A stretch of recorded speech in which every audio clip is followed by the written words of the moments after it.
So ayan guys, ito yung share ko lang sa nagtatanong kung ano ba yung graba daw na ginagamit ko. So ito yung graba na ginagamit ko, no. So pupunuin natin to. Kukuha tayo dito. Tayo ay nandito sa Norway. So ito mga graba to. Ito natabunan na. So ito no, mga graba to siya. Ito mga graba to. So kailangan meron kayo nito kasi maganda rin to pang gano'n, no. Pang ganyan. Di ba? Spatula lang to. So ito yung graba na kinukuha namin. Ay, kulira. Tumigas. Ang tigas. Tumigas na dito. Ganuhin natin, be. Tumigas. Tumigas nga. Ang tigas. Nagyelo. Kulira.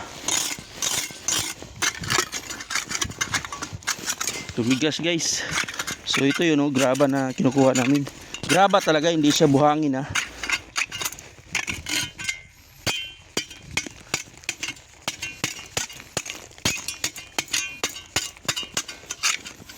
Utris na yun, ang hirap kunin. Ito. Yan. Ito yung kinukuha natin guys. Na yan.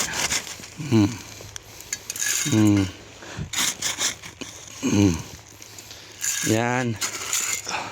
Ito yung mga inahagis natin.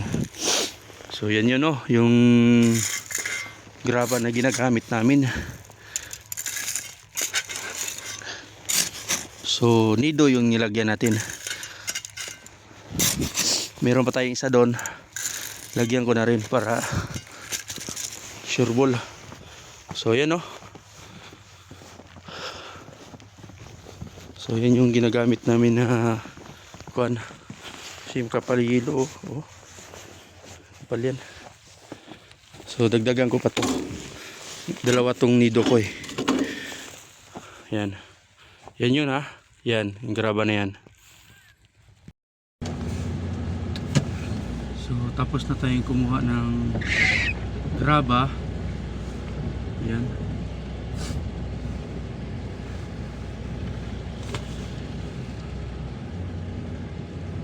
Parking na tayo. Si 6062 yung kukunin ko, 308. Sus, paano pa to makita yung trailer? Kailangan puntahan para makita yung yung trailer container number na puno ng yelo.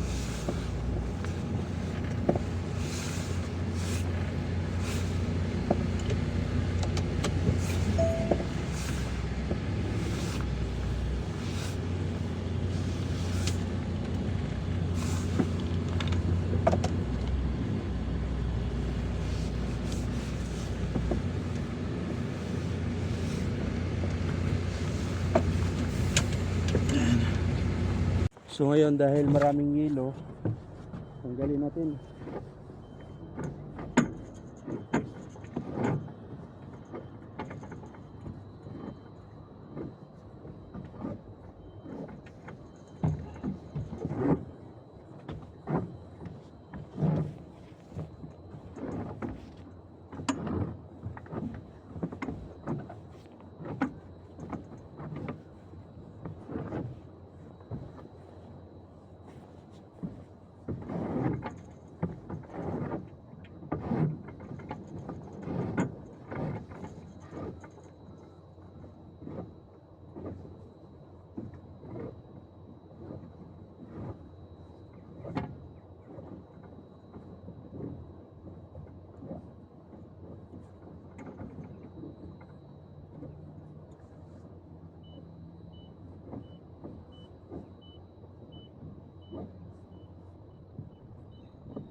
Yelo, dami.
You have a...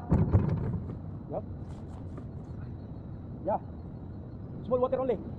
Small water. Okay? No problem? Connect. Quick. Okay. Perfect. Yeah.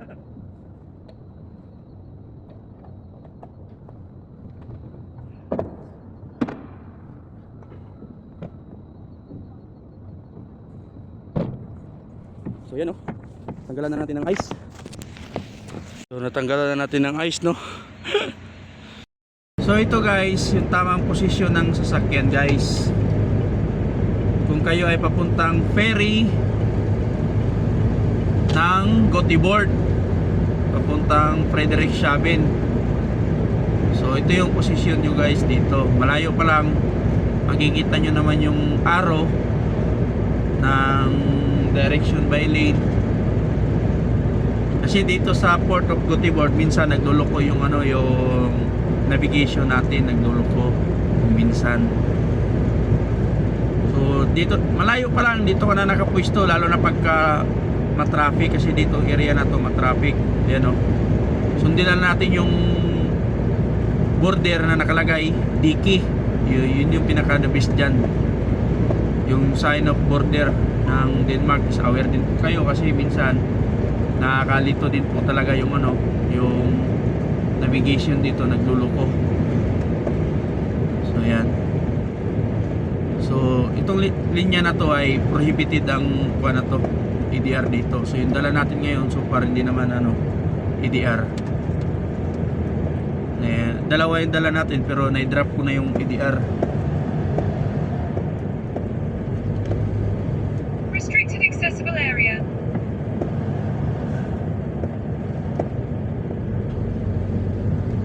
Yan, tapos yung posisyon ng dito, kasi dito talagang malilito ka dito eh. Tapos kung minsan nagsisira ulo yung dito, yung navigation. Tapos pwesto ko na dito sa gitna. Ayan, ferry. Kailangan mabilis yung mata mo. Yan, si babaw yung direction. So kung mapapansin nyo, malayo pa lang, tanaw ko na yung sign. So ayan, nandito sa posisyon na to, tama to. Yung posisyon na yan, 45, ibang linya yan. So ayan, akala nyo magkatabi yung i-exitan, pero dito ka, dahil pagdating dyan, ilang meters lang, 10 meters lang ata, acceleration lane na naman papunta dyan sa kabila. Accessible area. O di ba? O tapos 20 meters na naman, panibagong na naman, di ba? Tapos mapunta ka doon sa no entry track. So mahirap naman. Kaya kailangan aware ka talaga dito. Kasi kung minsan sira ulo yung dito, yung navigation, nawawala talaga. Yung, hindi naman kumbaga ang signal. So ayan, o yan, napunta na tayo. Yan yun, basta lagi lang Diki ang sundan natin.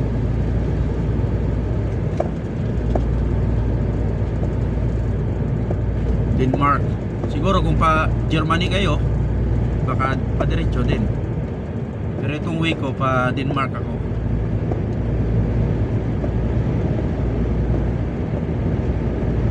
Kasi doon pasintrom yun.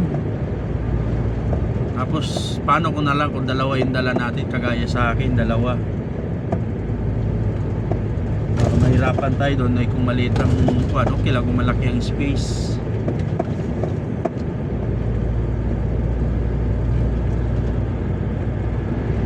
Haba ng tambay natin, hindi na siguro dumiretso to sa loob. Alas 6 pa yung sakay ko eh. Alas 2 pa lang pasado. So ayan, basta lagi ka lang tumingin talaga sa sign ng Diki.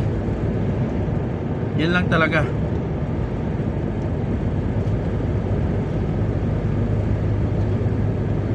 Kung minsan naman ang Google dito luluko din. Na pinaka-best, tingnan natin yung direction by lane sa taas.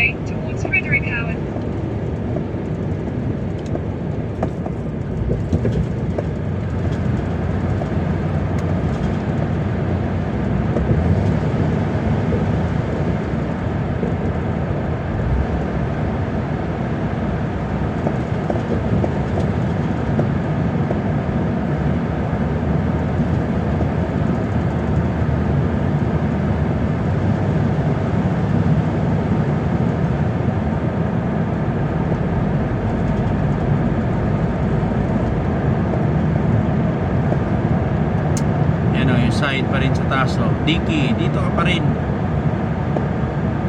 Huwag mong walain yung sign of Diki sa mata mo.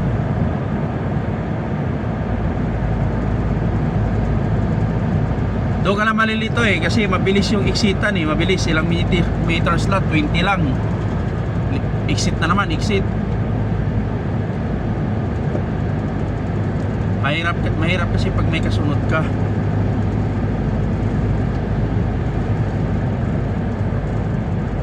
Lamig ka.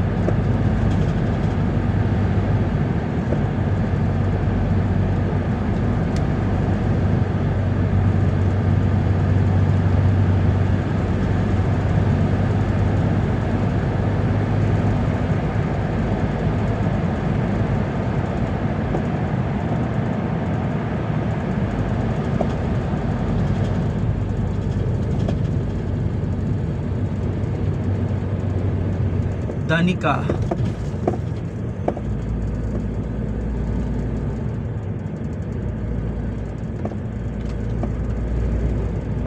So ayan na In sila, no? 800 meter, leave the motorway towards Frederickhauen. Ayan na sila, may papasok na, oh. Ayan, yun na sa kanan, Stina Line.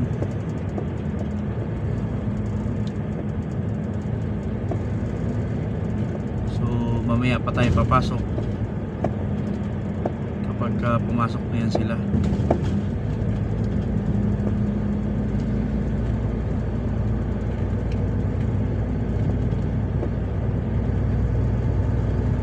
So ayan, pag Diki kayo papuntang Kiel, so padiretso pa yung araw.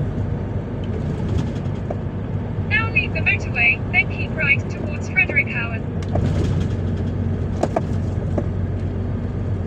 Pero tayo dito na tayo, exit na tayo dito kasi Padiki, ayun yung sign ng Padiki. Yung border sign Diki.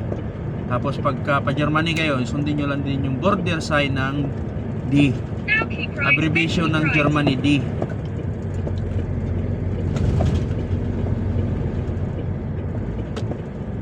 Ayan.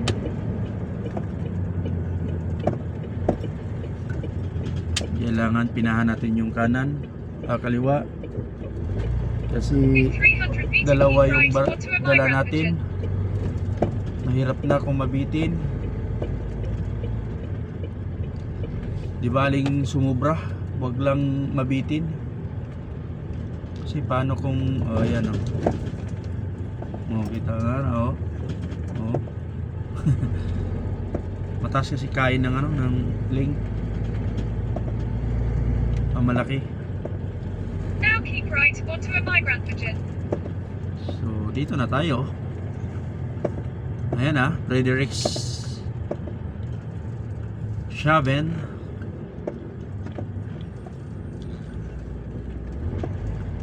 Dire-diretso si mama. Restricted accessible area. Pag dito ako, bitin naman.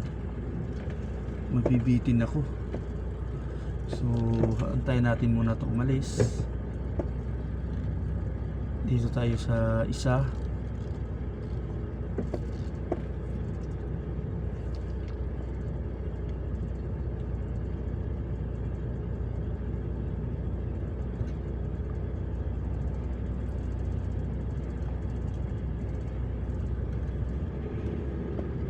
So, papalit tayo dito. Kasi nandito na tong sama natin eh. Link, bukas pala to. Ibig sabihin bukas.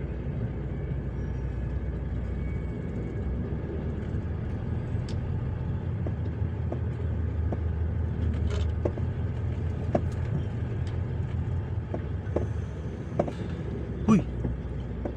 Tulira. Gulat ako, rumampa.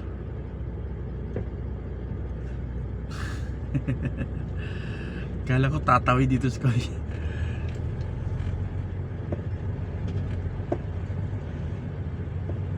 So pang alas 6 tayo.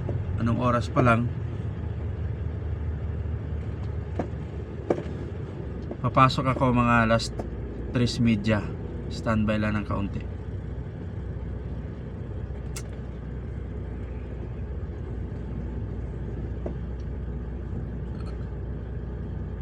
So yun guys, nandito na tayo guys, antay-antayan na tayo. Maraming salamat sa inyong lahat. So yun lang no doon sa mga first timer na dadaan ng Gotiboard. So yun yung pinaka the best na posisyon ng sasakyan.